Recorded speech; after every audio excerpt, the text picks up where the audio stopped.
نظر بد کا وجود ہے اور اس سے بچنے کے لیے اسباب اختیار کرنے چاہیے، تقدیر پر بھی یقین رکھنا چاہیے، خالص توحید کی طرف توجہ دینی چاہیے. وما اغنی عنکم من اللہ من شیء، میں پیغمبر ضرور ہوں لیکن اللہ کے فیصلے میرے ہاتھ میں نہیں ہے، اللہ کی تقدیر سے میں تمہیں نہیں بچا سکتا. سبحان اللہ، پیغمبر کہہ رہے پیغمبر نہ دنیا میں لوگوں کو برے انجام سے بچا سکتے ہیں اور نہ آخرت میں بچا سکتے ہیں، ان کا کام پیغام پہنچانا ہے بس. اور زندگی کا ایک اہم اصول ہمیں پتہ چل رہا ہے کہ اگر ہمیں اپنے روزمرہ کی زندگی میں کسی چیز کا خطرہ محسوس ہو رہا ہو تو اس کے بارے میں ہمیں محتاط رہنا چاہیے، لیکن اس کے ساتھ ساتھ زندگی روکی تو نہیں جا سکتی. احتیاط کا مطلب سفر روک دینا نہیں ہوتا. مثلاً آپ کو کہیں پہنچنا ہے اور آپ کو ڈرائیونگ کرنی ہے اور آپ کو ڈر بھی لگتا ہے کہ کہیں ایکسیڈنٹ نہ ہو جائے، تب آپ کو میں احتیاط کر رہی ہوں، گھر میں بیٹھ رہی ہوں کہ ڈرائیو کیا تو ایکسیڈنٹ ہو سکتا ہے اس لیے میں نہیں نکل رہی. نہیں، آپ احتیاط کریں لیکن اپنا کام بھی کریں اور پھر معاملہ اللہ کے سپرد کر دیں. تو بہرحال یہ تھا نظر بد کے بارے میں قرآن سے جو حکم ہمیں ملتا ہے یا واقعہ ہمیں ملتا ہے، اور اسی طرح جو نبی صلی اللہ علیہ وسلم کے ساتھ کفار معاملہ کر رہے تھے. تو ان ساری باتوں سے یہ پتہ چلتا ہے کہ بہرحال نظر بد کا ایک وجود ہے اور یہ لوگوں پر اثر انداز ہوتی ہے. اب اس کی کچھ قسمیں ہیں. پہلی ہے مخلوق کے اعتبار سے نظر کی اقسام. مخلوق کے اعتبار سے جس میں انسانوں کی بھی نظر لگتی ہے، جنوں کی بھی لگتی ہے، جانوروں کی بھی لگتی ہے. جی، انسانی نظر، جناتی نظر اور حیوانی نظر. انسانی نظر میں ام سلمہ سے مروی ہے کہ ان کے گھر میں ایک لڑکی دیکھی گئی جس کے چہرے پہ کالے دھبے پڑ گئے تھے. تو نبی صلی اللہ علیہ وسلم نے دیکھ کے فرمایا اس پہ دم کرو کیونکہ اسے نظر لگ گئی ہے، یعنی اس کا رنگ خراب ہو گیا ہے. پھر جنات کی نظر، جیسے انسان نظر لگاتے ہیں ایسے جن بھی انسانوں کو دیکھتے ہیں. انہم یراکم هو وقبیلہ من حیث لا ترونہم، ہم انہیں نہیں دیکھ سکتے، وہ ہمیں دیکھ رہے ہوتے ہیں. اسی لیے جب آپ واش روم جاتے ہیں تو اس وقت بھی دعا پڑھ کے جاتے ہیں، کپڑے بدلتے ہیں، بسم اللہ پڑھ کے بدلتے ہیں تاکہ ان کی نظر آپ کے ننگے جسم پر نہ پڑے. تو یہ جو حدیث ہے نا حضرت ام سلمہ والی، اس میں صفعۃ کا لفظ آتا ہے. صفعۃ کا معنی ہوتا ہے نظرۃ من الجن، جنوں کی نظر، یعنی اس بچی کو جنوں کی نظر لگی ہوئی ہے. یہ تو آپ کو معلوم ہے نا کہ بعض جن انسانوں پہ عاشق ہو جاتے ہیں، ان کے پیچھے پڑ جاتے ہیں، ان کو نقصان دیتے ہیں وغیرہ وغیرہ. تو اس سے پتہ چلتا ہے کہ جنات بھی نظر لگاتے ہیں اور ان کی نظر انسانوں کی نظر سے بھی زیادہ سخت ہوتی ہے. ابو سعید خدری رضی اللہ عنہ کہتے ہیں کہ رسول اللہ صلی اللہ علیہ وسلم جنوں اور انسانوں کی نظر بد سے پناہ مانگا کرتے تھے، یہاں تک کہ معوذتین نازل ہوئی. جب یہ نازل ہوئی تو آپ نے انہیں پڑھنا شروع کر دیا اور ان کے علاوہ باقی چیزیں چھوڑ دی، یعنی نظر کے لیے، حسد، نظر، جادو، سب شر کے بچنے کے لیے. میں سوچتی ہوں ہمارا دین اتنا خوبصورت ہے لیکن مشکل یہ کہ ہم اس پر عمل نہیں کرتے اور مصیبت کا شکار رہتے ہیں. ہم سب جانتے ہیں نا کہ ہر نماز کے بعد معوذتین پڑھنی چاہیے. کتنے لوگ پڑھتے ہیں؟ یہ نہیں تو مجھے حساب نہیں دینا، لیکن کہنے کا مطلب یہ ہے کہ ہمارے مسلمانوں میں سے کتنے لوگ اس کا اہتمام کرتے ہیں. اگر پڑھ لی ایک دو میں کے بعد پڑھ لیا، ابھی اسی وقت جلدی ہے، بھائی اٹھتے اٹھتے چلتے چلتے بھی پڑھ لو. اگر آپ کو جلدی کچن میں ہی جانا ہے، وہ گھر سے نکلنا ہے تو اس کو چھوڑو نہیں. 1-1.5 منٹ لگتا ہے، کچھ بھی نہیں دیر لگتی. لوگ بڑے بڑے وظیفے کرتے 1000 دفعہ یہ پڑھ لو، 1.25 لاکھ دفعہ فلاں تسبیح کر لو. آپ صرف یہ وظیفہ پابندی سے کر کے دیکھیں، آپ کے مزاج میں فرق پڑ جائے گا، آپ کے اپنے مزاج میں فرق پڑے گا. کیونکہ ہر انسان کسی نہ کسی طرح، آب و ہوا میں پولوشن ہے، پھر لوگوں کی نظریں ہیں، لوگوں کی باتیں ہیں، طرح طرح کے مسائل ہیں، یہ ساری چیزیں مل کے انسان کو اندر سے گھٹا ہوا کر دیتی ہیں، اس کی صلاحیتوں کو بند کر دیتی ہیں اور انسان کے اندر کچھ خوف، توہمات اور پتہ نہیں کیا کچھ پیدا ہو جاتا ہے، حتیٰ کہ انسان بیکار ہو جاتا ہے. لیکن اگر آپ ہر نماز کے بعد توجہ کے ساتھ یہ پڑھ کے، اگر آپ کو زیادہ پریشانی ہے، یعنی کوئی طبیعت جیسے خراب ہے، تو ہاتھوں پہ پڑھ کے سر سے لے کے پورے جسم پر ہاتھ پھیرے، جھاڑے خود کو. اگر دل زیادہ غمگین ہے تو صرف دل کے مقام پر پڑھ کے جھاڑ دیں. اور اگر ٹھیک ہے، ماشاءاللہ صحیح سلامت ہے، اللہ ہمیشہ ایسے رکھے، تو آپ ویسے ہی پڑھیں. یہ سنت ہے، ثواب سمجھ کے پڑھیں. اگر ہم سنتوں کا اہتمام شروع کر دیں نا تو ہمارے بہت سے مسائل خود بخود حل ہو جائیں. ہمیں دین میں کوئی بھی چیز بے وجہ نہیں سکھائی گئی کہ اس وقت یہ کام کر لو اور اس وقت یہ کر لو. ہر ایک چیز کا ایک مقصد ہے. وَلَٰكِنَّ أَكْثَرَ النَّاسِ لَا يَعْلَمُونَ، لہذا وہ مشکلات کا شکار رہتے ہیں. پھر آپ دیکھیے کہ تیسری ہے حیوانی نظر. جیسے آپ نے گھر میں پیٹ رکھا، بلی ہے مثلا. اچھا، اب یہ ہے آپ خود کھانا کھا رہے ہیں، اب بلی آپ یوں بیٹھ کے دیکھ رہی ہے، تو آپ دیکھیں کہ ان کو تو دکھ ہوگا کہ مجھے کیوں نہیں دے رہے. مجھے تو ایک بدمزہ سا کھانا دے دیتے ہیں اور خود مزے مزے کے خوشبو والے کھانے کھاتے ہیں. تو اسی طرح کو طوطا، کبھی طوطا چشم سنا ہے؟ طوطا رکھا ہوا آپ نے گھر میں، تو وہ آپ کو گھور گھور کے دیکھ رہا ہے. تو ان کی نظروں کا بھی شر ہوتا ہے جب وہ آپ سے ناراض ہوتے ہیں.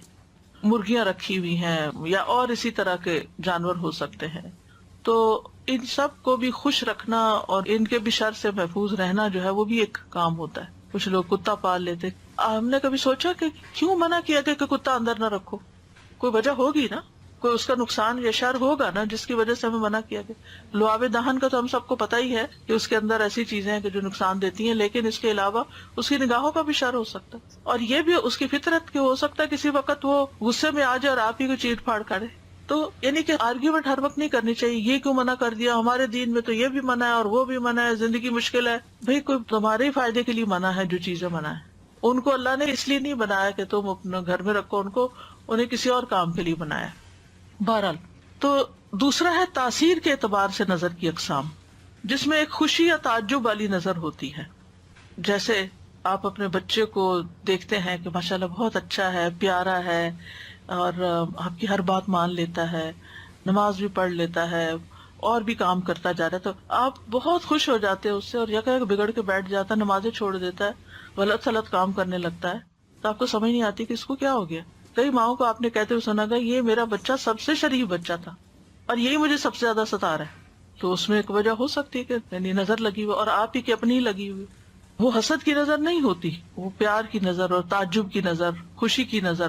کیونکہ آپ نے جب دیکھا تو اللہ کا نام نہیں لیا، بارک اللہ نہیں کہا، کوئی دعا نہیں دی، الحمدللہ نہیں کہا. کیونکہ جب ہمیں نعمتیں اوپر تلے ملنے لگتی ہیں نا تو ہم سمجھتے ہیں کہ یہ ہماری کوششوں کا نتیجہ ہے، یا ہمیں الحمدللہ کہنے کی توفیق نہیں اس وقت ہوتی، یا بارک اللہ نہیں کہتے، یا لا حول ولا قوة ماشاء اللہ نہیں کہتے. وہ باغ والے کا قصہ سورۃ الکہف میں آتا ہے نا، تو اللہ تعالیٰ فرماتے ہیں وَلَوْلَا إِذْ دَخَلْتَ جَنَّتَكَ قُلْتَ مَا شَاءَ اللَّهُ لَا قُوَّةَ إِلَّا بِاللَّهِ إِن تَرَنِي أَنَا أَقَلَّ مِنْكَ مَالًا وَوَلَدًا. جب تو اپنے باغ میں داخل ہوا تو تو نے یہ کیوں نہ کہا ما شاء اللہ لا قوة إلا باللہ. اپنا باغ ہے، اپنا گھر ہے. کبھی ایسا ہوتا ہے نا کہ آپ سارا گھر خوب صاف کر لیتے ہیں، چمک اٹھتا ہے، آپ ہر چیز نئے سرے سے جگہ بدل کے رکھتے ہیں، تو ایسا لگتا ہے کہ نئے گھر میں آ گئے. تو اس وقت ہم دیکھا میں نے کتنی محنت کی، دیکھا میں جب دل خوش ہو تو ماشاء اللہ کہیں، اپنا گھر دیکھ کے بھی ماشاء اللہ کہیں، اپنی شکل دیکھ کے ماشاء اللہ کہیں اگر بہت اچھی لگ رہی. اکثر لوگوں کو شکوہ ہی رہتا ہے. پھر اسی طرح محبت کرنے والے کی نظر لگنا. ابن حجر کہتے ہیں نظر کبھی خوشی اور تعجب کی صورت میں بھی لگ جاتی ہے، اگرچہ وہ حسد کے بغیر ہی کیوں نہ ہو، اگرچہ وہ کسی محبت کرنے والے کی طرف سے ہو، اگرچہ وہ کسی نیک آدمی کی طرف سے ہو. اور اگر کسی آدمی کو کوئی چیز اچھی لگے تو اس کو فوراً اس چیز کے لیے برکت کی دعا کرنی چاہیے جو اس کو اچھی لگی ہے، یہ اس کی طرف سے دم ہو جائے گا. یعنی کسی نے کوئی اچھی بات کہی، کوئی اچھا کام کیا، فوراً کہیں بارک اللہ فیکم، اللہ تمہیں برکتیں دے، تاکہ وہ جو اچھا کر رہا ہے نا اس میں اور اضافہ ہو جائے، یہ نہ ہو کہ وہ پہلا بھی ہاتھ سے جائے.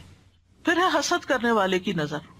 یہ جو نظر بد ہے یہ حاسد اور خبیث نفس سے نکلتی ہے، اس کا مالک بھی خبیث ہوتا ہے، ایسی نظر والا. اور اس میں اصل میں نعمت کے ختم ہونے کی خواہش ہوتی ہے جو اللہ نے محسود کو دی ہے. جیسے اہل کتاب نبی صلی اللہ علیہ وسلم سے حسد رکھتے تھے اور کیا چاہتے تھے، لو یردونکم من بعد ایمانکم کفارا حسدا من عند انفسہم من بعد ما تبین لہم الحق. یعنی وہ کیا چاہتے ہیں کہ تمہارے ایمان کے بعد پھر سے تمہیں کافر بنا دیں اپنے دلوں کے حسد کی وجہ سے، اس کے بعد کہ حق ان کے لیے خوب واضح ہو چکا ہے. پھر ایک ہے بیمار کر دینے والی نظر، اور یہ وہ نظر ہے کہ جس کے لگنے سے انسان کے اندر جسمانی بھی اور روحانی بیماریاں پیدا ہو سکتی ہیں. نبی صلی اللہ علیہ وسلم نے فرمایا بے شک نظر بد آدمی کو اللہ کے حکم سے دیوانہ کر دیتی ہے، مجنون کر دیتی ہے، نفسیاتی مریض بنا دیتی ہے. پھر ہے العین المعطلہ متلفہ، کسی خاص عضو کو بیکار کر دینے والی نظر.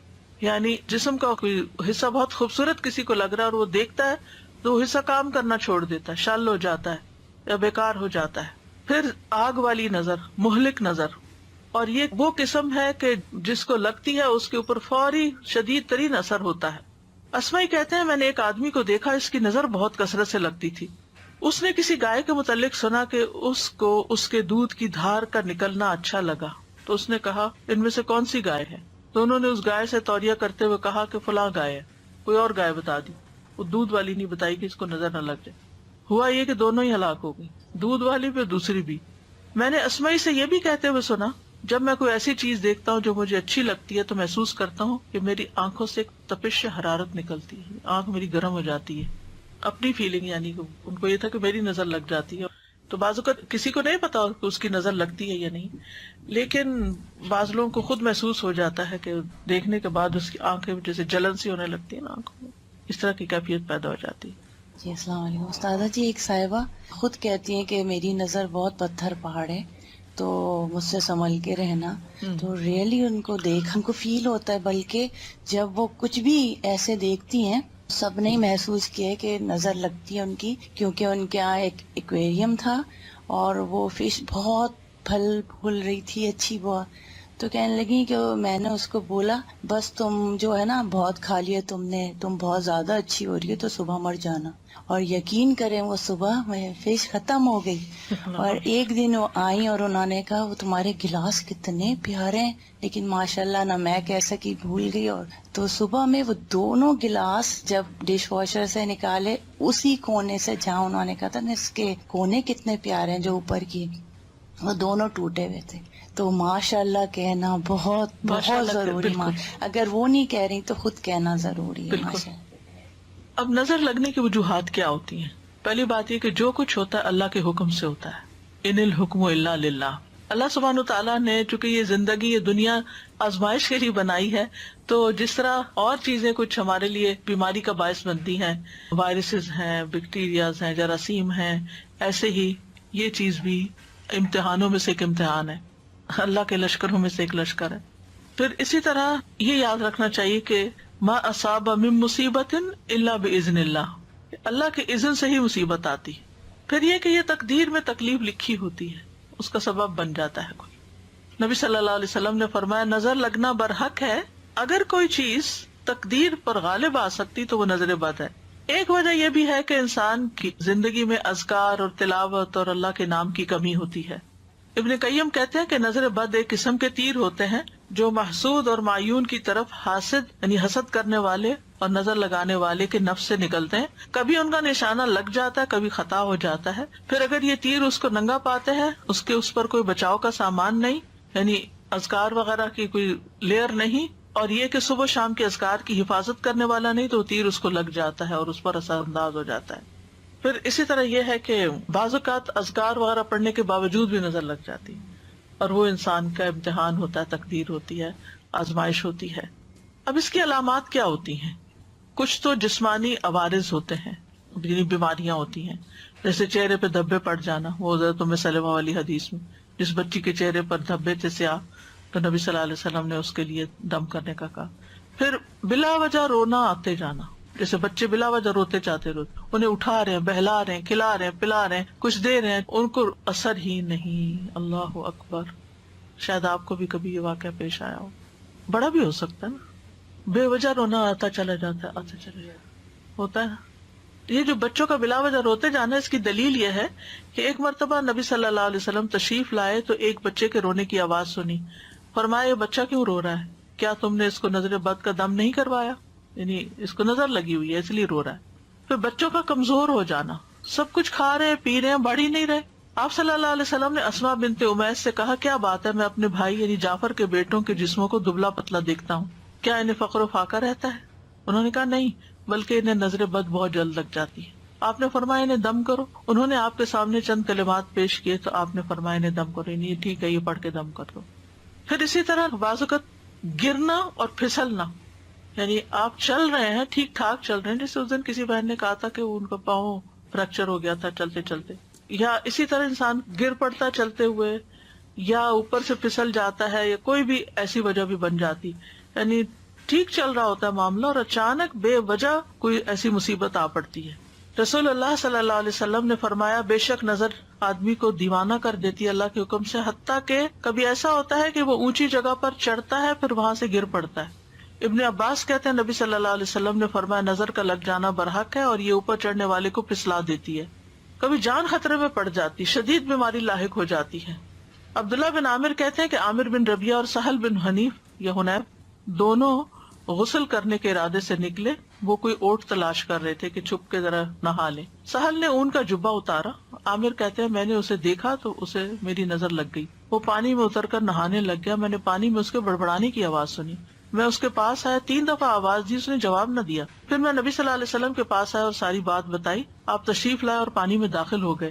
گویا میں اب بھی آپ کی پنڈلیوں کی سفیدی دیکھ رہا ہوں. آپ نے اس کے سینے پر 3 دفعہ ہاتھ مارا, پھر یہ دعا دی, اللہم اذہب عنہ حرہا وبردہا ووصبہا, اے اللہ اس کی گرمی اور سردی اور بیماری اور لاغری دور کر دے. پھر کھڑے ہوئے اور فرمایا, جب کسی کو اپنے بھائی کا وجود یا کوئی مال پسند آئے تو اس کے لیے برکت کی دعا کرے, کیونکہ نظر کا لگ جانا برحق ہے. یعنی وہ اتنی دیر میں ہی جیسے گویا کہ دنیا سے جانا شروع ہو گئے ہیں. اسی طرح دیگر جسمانی علامات بھی ہوتی ہیں, جیسے سر کا دکھنا, بے وجہ بخار چڑھ جانا بغیر کسی وجہ کے, دونوں یا کسی ایک کندھے میں درد ہونا جیسا کہ کوئی انگارہ یا تپش ہو, ایک کندھے میں یا بازو کے پیچھے ایک جگہ ایسے جلنے سے لگ جاتی ہے. پشت کے نچلے حصے میں درد ہونا, یعنی بیک بون پہ نیچے کی طرف. قرآن سنتے وقت جمائیوں کا زیادہ نہیں, یون بہت کرنا. جب فضا میں خنکی ہو تو جسم کی حرارت کا بڑھ جانا ٹھنڈک سے, اور اس کے برعکس بھی گرمی ہو تو جسم کو بہت ٹھنڈا ہو جانا, اپوزٹ ٹیمپریچر پہ چلے جانا. بالوں کا اچانک گرنا کہ پورے پورے لچھے ہاتھ میں آنے لگ جائیں. ذہنی پراگندگی زیادہ ہونا کہ فوکس نہیں کر پا رہے. وزن اچانک کم ہونا شروع ہو جانا. کھانے کی خواہش ختم ہو جانا. چیز کو ذہن میں رکھنے, حفظ کرنے اور سمجھنے کی قدرت نہ ہونا, فوگی سا ذہن ہو جانا. کثرت سے پسینے آنا اور پسینے کی بو کا بھی چینج ہو جانا, متغیر ہو جانا. جلد پر پھوڑے پھنسیوں یا خارش کا ظاہر ہونا. نیند کا کم آنا اور زیادہ تر جاگنا. علیحدگی اور تنہائی پسند کرنا. رونے کی خواہش کرنا یا ہمیشہ روتے ہی رہنا. تو یہ کبھی کبھی چیزیں اکٹھی بھی ہو سکتی ہیں اور کبھی کوئی ایک بھی ہو سکتی ہے, اور ان میں ایک راکی فرق کر سکتا ہے جو تجربہ کار ہوتے ہیں. پھر اجتماعی عوارض, مجالس سے علیحدگی اختیار کر لینا, اینٹی سوشل ہو جانا, کسی سے ملنا جلنا نہیں. مال میں برکت نہ ہونا. معیار زندگی اچانک گر جانا. کام سے نفرت, باوجود قدرت اور ہمت کے کام کرنے کی خواہش نہ رہنا. رزق تلاش کرنے سے روگردانی کرنا, بہت کام کر لیا, میں ریٹائرمنٹ لینا چاہتا ہوں. لوگوں پہ تہمت لگانا کہ یہ مجھے گھورتے ہیں, یہ بھی اس کی ایک علامت ہوتی ہے. کتنی عجیب بات ہے کہ فلاں مجھے دیکھ رہا تھا, فلاں مجھے گھور رہا تھا. اور اسی طرح کے دیگر نفسیاتی بیماریوں کا پیدا ہو جانا. اب کرنے کا کام کیا ہے؟ سب سے پہلے تو اللہ پہ بھروسہ کریں. مَا مِن دَابَّةٍ إِلَّا هُوَ آخِذٌ بِنَاصِيَتِهَا, سب کی پیشانی کے بال اللہ کے ہاتھ میں ہیں, سب اللہ کے کنٹرول میں ہیں. حسبی اللہ لا الہ الا هو علیہ توکلت وہو رب العرش العظیم, فوراً اللہ کی طرف رغبت کریں, اللہ کی پناہ لیں. نبی صلی اللہ علیہ وسلم نے فرمایا اللہ تعالیٰ سے نظر لگنے سے پناہ مانگو, جیسے ہم اور چیزوں سے مانگتے ہیں نا پناہ کہ ان سے بچا اللہ تعالیٰ ہمیں, تو اس سے بھی بچنے کی دعا کرنی چاہیے کیونکہ نظر کا لگ جانا برحق ہے. رسول اللہ صلی اللہ علیہ وسلم نے فرمایا اللہ تعالیٰ فرماتا ہے میرا محبوب بندہ اگر مجھ سے مانگتا ہے تو میں اسے دیتا ہوں, اگر وہ کسی دشمن یا شیطان سے میری پناہ مانگتا ہے تو میں اسے محفوظ رکھتا ہوں. پھر نعمتوں کو چھپانا, بہت زیادہ نعمتوں کا اظہار نہ کریں, لوگوں کو نہ بتائیں میرے پاس یہ بھی ہے, یہ بھی ہے, یہ بھی ہے, کیونکہ دوسرے لوگوں کو پھر حسد ہونے لگتا ہے. ابو ہریرہ رضی اللہ عنہ مرفوعاً یعنی نبی صلی اللہ علیہ وسلم سے روایت کرتے ہیں تم اپنی ضرورتوں کو پورا کرنے کے لیے ان کو رازداری میں رکھ کر مدد حاصل کرو, بے شک ہر صاحب نعمت حسد کیا جاتا ہے. پھر ہے حاسد سے بچ کے رہنا, یعنی جس کا پتہ چل جائے کہ یہ آپ سے جیلس ہے اس سے بس تھوڑا تعلق کم کریں, ضرورت سے ہی ملے. کوئی بھی اچھی چیز دیکھ کر برکت کی دعا دینا, ماشاء اللہ لا قوت الا باللہ پڑھنا. مال کے علاوہ کچھ اور چیز اچھی لگے تو بارک اللہ کا لفظ استعمال کرنا. مال اچھا لگے, گھر اچھا لگے تو ماشاء اللہ لا قوت الا باللہ, لیکن اگر اس کے علاوہ کوئی چیزیں اچھی لگے تو اللہ برکت دے, بارک اللہ فیکم بارک علیکم. اسی طرح دنیا کی اگر کوئی چیز بہت اچھی لگ رہی ہے تو آخرت کو یاد کریں, لبیک ان العیش عیش الاخرہ, اصل زندگی تو آخرت کی زندگی ہے, یہ تو ختم ہو جانے والی ہے, اگر کسی کے پاس ہے بھی تو کتنے دن کے لیے. کسی کو بیمار دیکھیں تو دعا پڑھے الحمدللہ الذی عافانی مما ابتلاک بہ وفضلنی علی کثیر ممن خلق تفضیلا. پھر شرکیہ کاموں سے بچنا, نظر اتارنے کے لیے ایسے کام نہیں کرنا کہ جس میں شرک ہو. پھر کچھ لوگوں سے بچ کے رہنا جن کے یہ خصائص ہوں, لیکن کچھ لوگ ایسے ہوتے ہیں جو آپ کے والدین بھی ہو سکتے ہیں، ان میں سے کوئی آپ کے بچے ہو سکتے ہیں، بہن بھائی ہو سکتے ہیں، رشتے نہیں کاٹنے، لیکن ڈسٹنس، محتاط، نمبر 1 ایسا شخص بہت شکایتیں کرنے والا، جس کو ہر ایک سے شکایت ہو، اس سے بچ کے رہیں، اس سے دور رہیں، کیونکہ وہ آپ کو بیمار کر دے گا ہر وقت منفی باتیں کر کر کے۔ نمبر 2، عربی میں کہتے ہیں مصاص السعادہ، جو آپ کی خوشی کو سک کر لے، خوشیاں سک کر لینے والے۔ وہ کیسے کرتے ہیں؟ یعنی آپ کے خوش ہونے کا وقت ہے، وہ کوئی ایسی بات کریں گے کہ آپ کی خوشی دری کی دری رہ جائے گی۔ اور یہ ایک دفعہ نہیں، کئی دفعہ آپ تجربہ کر چکے ہیں کہ آپ کو اللہ نے کوئی نعمت دی ہے، کوئی گھر دیا ہے، اولاد دی ہے، کوئی ڈگری دی ہے، کوئی چیز جو دنیا کی نعمتیں ہیں، اب وہ پہنچ جاتے ہیں، مثلا ہمیں تو تم نے پوچھا ہی نہیں تھا، ہمیں تو بتایا ہی نہیں تھا، یعنی ایسی بات کریں گے کہ آپ بھول ہی جائیں گے کہ آپ نے کس لیے لوگوں کو انوائٹ کیا تھا۔ پھر شک کرنے والے لوگ، جو آپ کی ہر چیز پر شک کریں، آپ کہاں تھے، آپ کیا کر رہے تھے، آپ نے یہ کیوں کیا۔ اور خاص طور پر اگر ہسبینڈ شکی ہو یا بیوی، یہ نہیں صرف ہسبینڈ ہوتے ہیں، یقین کریں میں نے عورتوں کو زیادہ دیکھا ہے مردوں پہ شک کرتے ہوئے۔ کئی خواتین نے یہ مسئلہ مجھ سے پوچھا کہ ہم اپنے ہسبینڈ کے موبائل چیک کرتے ہیں ایگزٹ ہو کے۔ اگر آپ کو مصیبت میں پڑنا ہے تو کر لیں چیک، یعنی اپنے آپ کو خود پریشان کرنے والی بات ہے نا، تجسس کیوں کرتے ہیں؟ کوئی کام ہو سکتا ہے، کوئی بات ہو سکتی ہے، لیو اٹ، اللہ پہ توکل کریں۔ نمبر 4، آپ کو کنٹرول کرنے والے، ان لوگوں سے بچ کے رہیں۔ کچھ لوگ یعنی کہ آپ کو اپنی مرضی سے سانس بھی نہ لینا دینا چاہیں، ہر وقت وہ آپ کے اوپر ایک یعنی اعتراض شروع کر دیں گے کہ آپ نے یہ کیوں کیا، آپ وہاں کیوں جا رہے ہیں، یہ کرنے کی کیا ضرورت ہے، یعنی وہ چاہتے ہیں ہر چیز ان کی مرضی کے مطابق ہو۔ پھر کمیونیکیٹ نہ کرنے والے، یعنی آپ کے ساتھ کنورسیشن نہیں کرتے، آپ کے ساتھ تعلق ہے، آپ سے بات نہیں کرتے، آپ کے پیچھے پیچھے باتیں کرتے ہیں۔ یعنی آپ ان سے کوئی بات کرنا چاہتے ہیں، وہ آگے سے کچھ اور، آپ کچھ کہہ رہے ہیں، وہ کچھ اور کہہ رہے ہیں، عجیب تماشا ہے۔ یعنی ایسی ڈسپیرٹی ہے کہ نہ آپ کی بات ان کو سمجھ آ رہی، نہ ان کی آپ کو سمجھ آ رہی۔ پھر وہ لوگ جو بہت زیادہ اپنے آپ کو ڈیفینڈ کرتے ہیں، میرا یہ مقصد نہیں تھا، میں نے اس لیے نہیں کیا، میں نے وہ نہیں کیا، میں نے، اس میں بھی انسان پریشان ہوتا ہے کہ بھئی میں نے تو پوچھا ہی نہیں کہ آپ نے کیوں کیا اور کیوں نہیں کیا۔ پھر اسی طرح حسد کرنے والے، یعنی جو لوگ آپ سے حسد کرتے ہیں ان سے بھی بچ کر رہیں، یعنی کم ملے ان سے، اپنی نعمتوں کا ان کے سامنے تذکرہ نہ کریں۔ پھر من چلے سے لوگ جو ہر وقت انہیں کوئی کسی ایک بات پر نہ رہے، ہر وقت اپنا سٹینس بدل دیں۔ نان سیریس بھی ہو سکتے ہیں، لیکن یعنی آپ ان کو ایک بات کہتے ہیں، وہ کہتے ہیں ہاں ٹھیک ہے، پھر تھوڑی دیر میں وہ کہیں اور جاتے ہیں، وہاں سے کچھ اور سن کے آ جاتے ہیں، پھر آپ کو کہتے ہیں نہیں یہ ٹھیک نہیں ہے، یعنی کوئی استقامت نہیں زندگی میں۔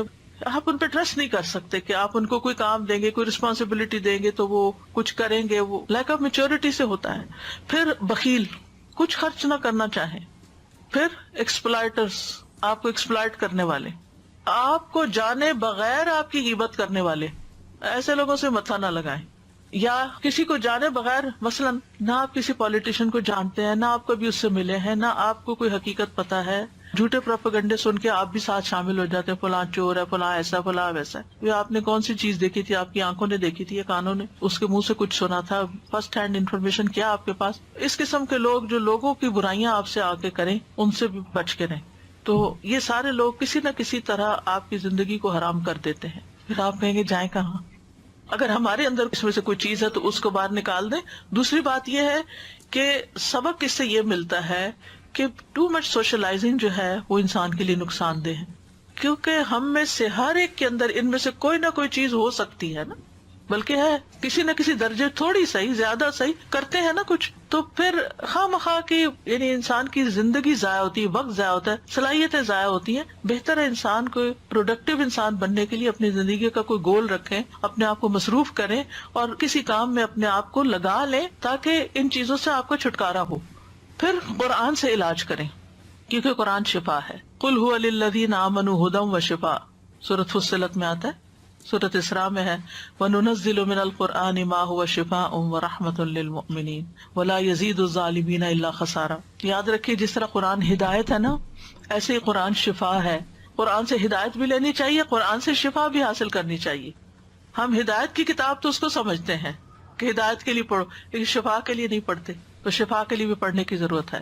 حضرت عائشہ کہتی ہے کہ رسول اللہ صلی اللہ علیہ وسلم ایک مرتبہ ان کے پاس تشریف لائے تو دیکھا کہ ایک عورت انہیں دم کر رہی ہے۔ آپ نے فرمایا کتاب اللہ کے ساتھ اس کا علاج کرو۔ سورۃ فاتحہ سے علاج، وہ جو ایک سردار کو بچھو کاٹ گیا تھا جس نے مسلمانوں کی مہمانی سے انکار کیا تھا، تو ان کا جو لیڈر تھے انہوں نے ان کو دم کر کے ان کا علاج کیا. سورۃ البقرہ کی تلاوت کرنا اور سننا، نبی صلی اللہ علیہ وسلم فرمایا سورۃ البقرہ پڑھا کرو، کیونکہ اس کا پڑھنا باعث برکت اور اس کا چھوڑنا باعث حسرت ہے، اور جادوگر اس کو حاصل کرنے کی طاقت نہیں رکھتے. تو روز پڑھنے کا وقت مقرر کریں، شفا کی نیت سے پڑھیں، ہدایت کی نیت سے بھی پڑھیں لیکن شفا کی نیت سے بھی پڑھیں. اور اس وقت میں اور کام، موبائل بند، لوگوں کے ساتھ بات چیت بند، اپنا وظیفہ کر کے اٹھیں. خاص طور پر اگر بیمار ہیں یا کوئی مسئلہ ہے، کر سکے تو روز ایک دفعہ پڑھ لے، پوری آدھی پڑھ لے، 4 حصے کر لے، اس کے 6 حصے کر لے، جیسے بھی آسانی ہو.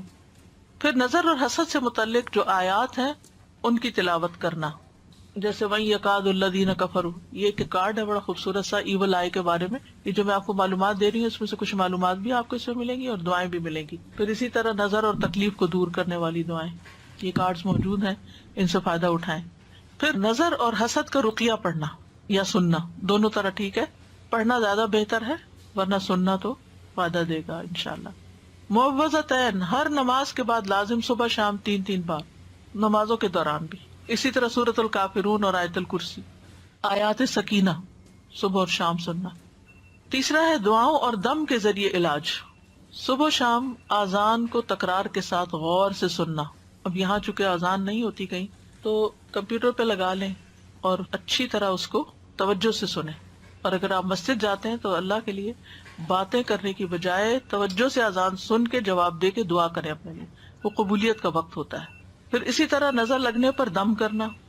حضرت عائشہ فرماتی کہ رسول اللہ صلی اللہ علیہ وسلم نے مجھے حکم دیا کہ نظر بد لگ جانے پر دم کر لیا جائے. بخاری کی روایت ہے.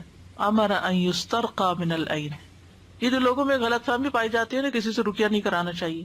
اب یہاں پر آپ دیکھیں یہ حدیث ہے بخاری کی. حضرت عائشہ کہتی ہیں امرنی رسول اللہ صلی اللہ علیہ وسلم ان یسترقى من العین. مجھے نبی صلی اللہ علیہ وسلم نے حکم دیا کہ نظر بد لگ جانے پہ دم کر لیا جائے. یہ حکم ہے آپ کا کہ علاج کرو اس سے. مسلم کی روایت میں آتا ہے انس بن مالک رضی اللہ عنہ سے دم کرنے کے بارے میں، انہوں نے کہا بخار، پہلو کے پھوڑے اور نظر بد میں دم کرنے کی اجازت دی گئی ہے، یعنی اس کا علاج دم سے کر سکتے ہیں. ہاں، شرکیہ دم سے بچنا چاہیے. جس دم سے بچنے کا حکم ہے نا وہ شرکیہ دم ہے. عوف بن مالک کہتے ہیں ہم جاہلیت میں دم کیا کرتے تھے. ہم نے عرض کیا اللہ کے رسول صلی اللہ علیہ وسلم آپ اس بارے میں کیا فرماتے ہیں؟ آپ نے فرمایا تم اپنے دم میرے سامنے پیش کرو. کیا پڑھتے تھے؟ اور ایسے دم میں کوئی حرج نہیں جس میں شرک نہ ہو. یعنی اس کا مطلب کیا ہے پھر کہ وہ اگر قرآن اور سنت سے نہیں بھی لیکن الفاظ صحیح ہیں، اللہ کو پکارا جا رہا ہے تو اس سے بھی دم کر سکتے ہیں، اس کی بھی اجازت ہے. کیونکہ بعض لوگ اس پہ اعتراض اٹھا دیتے ہیں یہ جو آپ پڑھ رہے ہیں یہ سنت میں تو نہیں لکھا ہوا یہ لفظ. یعنی جب تھوڑا تھوڑا دین پڑا ہوتا ہے نا پھر ہر چیز میں ہم آبجیکشن شروع کر دیتے ہیں، اس کی ڈیپتھ میں جائے بغیر، اس کے اصل مقصد کو سمجھے بغیر. نظر بد کا ایک خاص علاج غسل ہے. جس کی نظر لگی ہو اس کے جسم کا وضو کے اعضاء کا پانی لے کر جسے نظر لگی ہو اس کے کندھوں پہ زور زور سے بہانا چاہیے، ایسے پھینکنا چاہیے اس کو. حضرت عائشہ فرماتی ہیں کہ آپ کے زمانے میں نظر لگانے والے کو حکم دیا جاتا تھا کہ وہ وضو کرے، پھر اس کے استعمال شدہ پانی سے جسے نظر لگی ہوتی اسے غسل دیا جاتا. اس کا طریقہ کیا ہے؟ جب آپ نے حضرت عامر کو وضو کا حکم دیا تو انہوں نے اپنا چہرہ، ہاتھوں، کونیوں اور دونوں گھٹنے تک ٹانگیں، صرف پاؤں نہیں، گھٹنے تک، تھوڑا سا ٹانگوں کا اندرونی حصہ، ان کو دھویا اور پھر اس پانی کو کلیکٹ کیا گیا اور حضرت سہیل کے پیچھے کندھوں پر پھینکا گیا، جس کی وجہ سے ان سے اثر دور ہو گیا. یعنی ایک آدمی ان کے سر پر ان کے پیچھے سے پانی بہا رہا تھا، ٹھیک ہے نا، کیونکہ اگر آگے سے پائیں گے تو منہ میں چلا جائے گا. پیچھے سے پیالے کو الٹ رہا تھا. جو ہی غسل ختم ہوا حضرت سہل اس طرح چل دیے جیسے کوئی تکلیف ہی نہ ہوئی.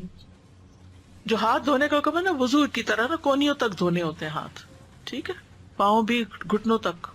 پتہ نہیں کس کی لگی ہے تو جس مجلس میں لگی ہے اس کے سارے لوگ ایک پیالے میں پانی کے اندر ہاتھ ڈالیں جی، اور پھر اس پیالے سے اس کے اوپر وہ پانی ڈالا جائے، چھینٹے مارے جائیں. اگر وہ چلا گیا ہے اب تو اس کی اگر کوئی بھی چیز ہے، اگر وہ چائے پی کے گیا مثلا تو جس کپ میں اس نے چائے پی ہے نا وہ اس کا پانی لے لیا جائے. اگر اس کا کوئی کپڑا یا کوئی چیز ہے تو وہ پانی میں ڈبو لی جائے. یہ اس سے شفا ہو جاتی ہے. اصل میں اگر دین نہیں پڑھا نا اس لیے برا مانتے ہیں. اگر مجھ سے کوئی کہے کہ پانی دے دے تو میں تو دے دوں گی، مجھے تو کوئی مسئلہ نہیں ہے، میں تو انسان ہوں، کمزور ہو سکتا ہے میری نظر لگ گئی ہو، نظر پر ہے کیا ہوا، محبت سے بھی لگ جاتی ہے. تو اگر نہیں پتا نا تو یہ میں کہہ رہی ہوں کہ جہاں آپ کو لگا کہ اس مجلس میں گئی تھی اور یہاں لگی تھی، وہاں جتنے لوگ ہیں ان سے ریکویسٹ کریں کہ یہ پانی کا پیالہ ہے اس کے اندر ہاتھ ڈال دیں، بس ہاتھ ڈالنا ہے سب نے، بس انہیں بتا دیں کہ یہ نظر کا علاج ہے اور سب کا پانی لے رہے ہیں تاکہ کوئی ایک پن پوائنٹ نہ ہو. ٹھیک ہے نا. پھر قرآنی آیات پڑھی جائیں جن میں لفظ حسد آتا ہے، جیسے کفارن حسدن من عند انفسہم، البقرہ 109، النساء 54، ام یحسدون الناس والی آیت. پھر سورۃ طٰہٰ 131، ولا تمدن عینیک الی ما متعنا بہ. سورۃ کہف 39، ولولا اذ دخلت جنتک قلت ما شاء اللہ.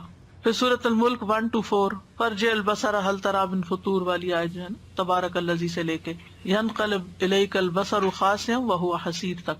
پھر وَإِن يَكَادُ الَّذِينَ كَفَرُوا لَيُزْلِقُونَكَ والی آیت سورۃ القلم 51. پھر سورۃ الاسراء کی آیت 82، وَنُنَزِّلُ مِنَ الْقُرْآنِ مَا